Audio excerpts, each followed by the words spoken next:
Hello, welcome to What is this weapon? I'm Jonathan, and these are some shiny Sterling submachine guns. Or are they Patchett submachine guns? Originally designed by George Patchett, and these are in fact early examples, so I guess we could call them both. Now, why are they shiny? Well, that's the absolute crux of this particular story. So another walk down memory lane, if you'll forgive me. A good decade plus ago, rummaging in the deep store, as it were, here from the old pattern room collection, I spotted these chromed Sterling submachine guns, chrome plated, and thought that's weird. I knew that Sterling had done kind of presentation models. We have a very nicely made pair, in fact, of gold plated ones. We have I think a police carbine or a Mark 7 pistol, sorry, that is chrome plated. I thought maybe that was it. I looked at the tags. The tags said Britain SMG 9mm P parabellum, Sterling L2A2, non-firing, chromed, scare quotes, Star Wars. Got very excited that they might in fact be from Star Wars, and then immediately my nerd brain kicked in and said they're not from Star Wars. There are no chromed Sterlings in Star Wars, and indeed there never have been. I did check with Bapty at the time, the prop house that worked on Star Wars, and they also didn't know of any chromed Sterlings. I don't think there's ever been a chromed E11 or whatever blaster in any Star Wars media. Correct me if I'm wrong. Anyway, that's not what these are. At least a decade later, I happened to be remembering that 1984 was a thing and that there were other adaptations that I hadn't seen. And I decided to watch the 1956 movie version of George Orwell's 1984. And within a couple of minutes, I think, 3 minutes 40 into the version I was watching, some jackbooted thugs on motorbikes appear, and they're armed. And although this is a black and white movie, there was a ton of reflection off what was very clearly a Sterling pattern submachine gun. And I thought, couldn't be. Surely that's not what these are. You know, maybe that's used some chrome Sterlings and these are from something else. I didn't even know that these were necessarily movie props. They had not come to the collection from Bapty. They had come from one of the military ordnance depots. So I'd kind of decided that they were some sort of... They were unknown. They were never going to be identified. But the more I looked, the more I freeze-framed, zoomed in. There's a scene, I think about 12 minutes in. Hopefully we can show you these two scenes. Only two scenes in the whole movie where these... they were described as the thought police in some promotional material. They're not meant to be the thought police. They're just the sort of officers of the inner party or whoever they're meant to be. Essentially... totalitarian police who are armed. And I was increasingly confident, the more I looked, that that's what these were. The first one I sort of zoomed in and looked at had the conventional modern Sterling submachine gun front end, so not this. These are both fitted with a flat plate with an eye loop, or pair of eye loops on the end. These are missing their blades, but this is a bayonet nose cap. This was a 1946 patent from George Patchett, which he was planning to add on to the Sterling. These are in fact marked Sterling. These are bona fide Sterling submachine guns, albeit they are the earlier design. L2A2 in military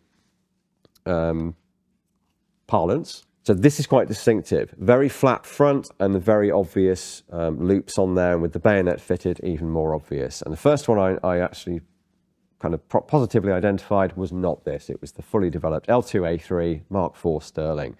I thought, damn, it probably is from this movie, but I won't be able to prove it because the ones that are in front of the camera and more prominent are a different pattern. You know, what a shame. Then looked closer and looked at the scene 12 or so minutes in, and there they were. Really, really quite clearly, you can see not so much where the end cap sits, but you can definitely identify these protuberances here and I think you can just about make out the bayonet blade. They never deploy the bayonets, interestingly. I did then find a photo from the premiere of these, or two of these sort of motorcycle cops with their guns, and they have the bayonets folded out and they're menacing the camera with them. So I'm talking about the bayonet. Let's show you what we mean. So these are complete, except for they're missing the bayonet blades. There's more to say about them, but I'll come back to that. I just want to tackle the bayonet thing. It's not clear to me whether they would have deliberately chosen ones with integral bayonets. Also at the premiere of the movie was a cased complete normal Sterling, basically an advertisement promotional thing for the Sterling submachine gun, which is kind of fascinating. They had some behind the scenes stuff there. There was a map that was used for production. There was some hand props, as they call them, cans of food or whatever. And there were these guys dressed up as Big Brother's cops. And then in a corner is this Sterling submachine gun display with the normal knife-type bayonet that's detachable in normal finish with its accoutrements, with its magazine, which you'll notice these don't have. More on that in a moment. So it's kind of a bit of in real life behind the scenes at the premiere, which I thought was cool. A really nice bit of 50s footage as well. A bit of a time capsule there. But yeah, in the promotional image, the stock image, they had these bayonets fitted. They'll be fitted in the movie. You can just about make them out, but you never see them flipped out. So this bayonet, never adopted for military service. The only one we have fitted and functional is this one, and it's on a rare variant that I'm not going to fully show you because we might come back to it one day. But it has the same two lugs, but it's a band that is attached to the end of the cap. It's not an add-on kit. This is essentially a kit you could add to any Patchett or Sterling submachine gun to turn it into an integral bayonet system. But this works the same way. It has the same blade, and it's also very nicely shiny and finished, so it looks like the one would in the movie. Just like on the prop guns, what are now prop guns, there's a catch here that holds the tip of the bayonet in place, hinges up here as noted, and you have a locking catch up here. And the upshot of this is, well, an upshot.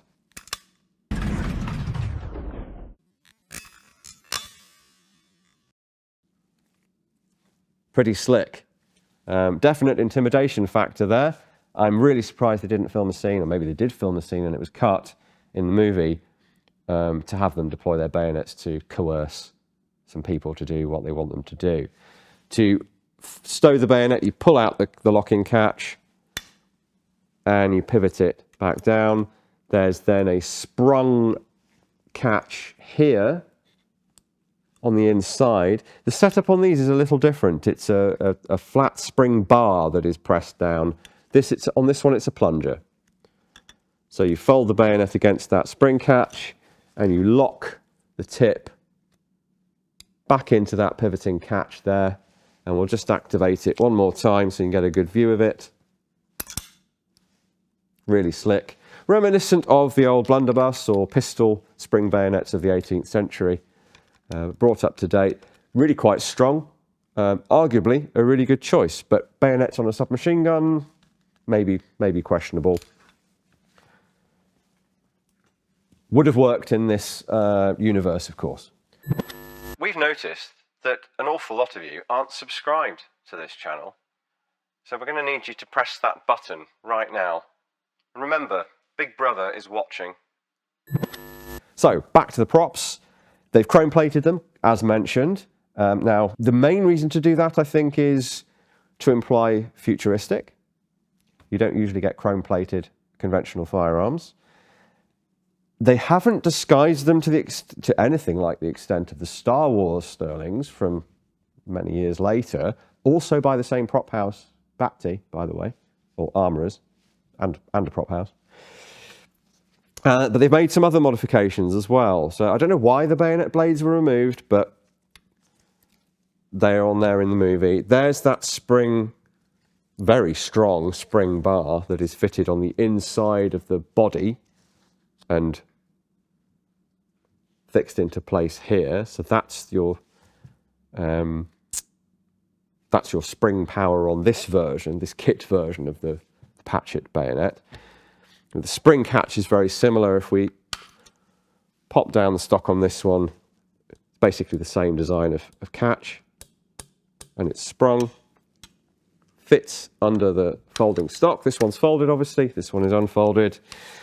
So the other mods are, we have a wooden breech block, painted silver, which I don't want to damage too much, but you can see it does still function, still has the spring, still mobile. They've just turned up a breech block in wood and painted it silver. So that's interesting. That implies they just didn't want it to be functional, and they wanted to be able to show the cops, or whatever, the real cops, that this was not a functioning firearm. In 1955, when this was filmed, no one would have cared about the legal status of it necessarily. The strict legal status of it. They would have cared that it wasn't a functioning firearm, just in case somebody got hurt. There is no scene in the movie where they fire these things, so they didn't have to worry about setting them up for blank.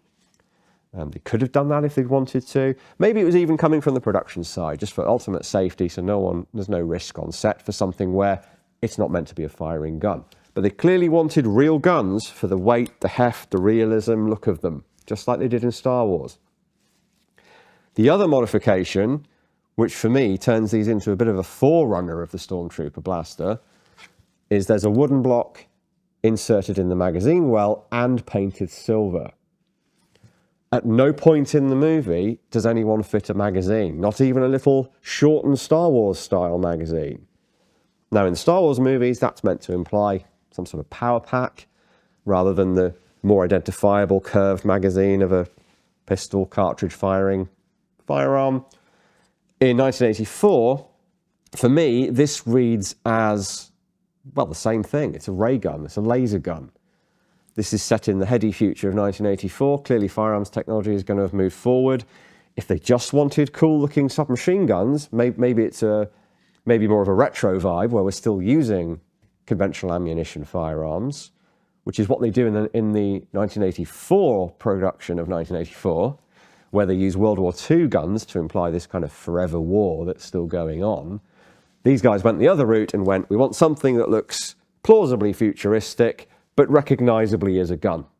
They didn't dress it up with bits and bobs and greeblies like they did later on for Star Wars, but they did block that off and make it look like it was a flush piece of metal, which means there's no way this could function as a submachine gun. So yeah, I think it's meant to be a laser gun.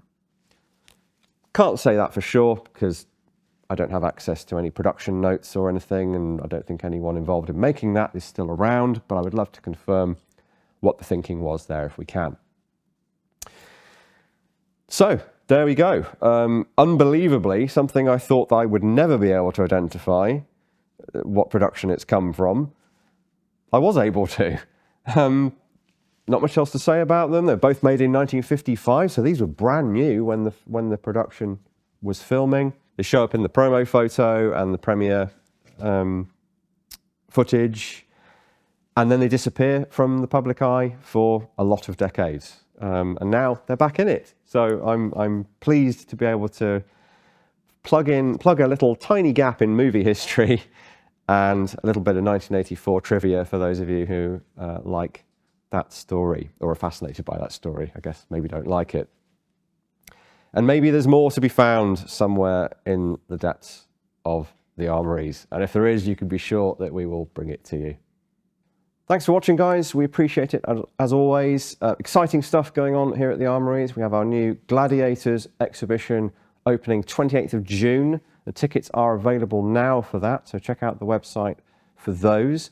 Also check out our shop, as always. But there are also going to be some Gladiator-specific products there this time as well. There is also my book, Introduction to the Arms and Armour of the Second World War. We have only just recovered from the onslaught of orders that came in the last time I mentioned it, so thank you very much for that. We definitely wouldn't say no to a similar onslaught in the future. Whatever you do, though, we'll see you here again next week.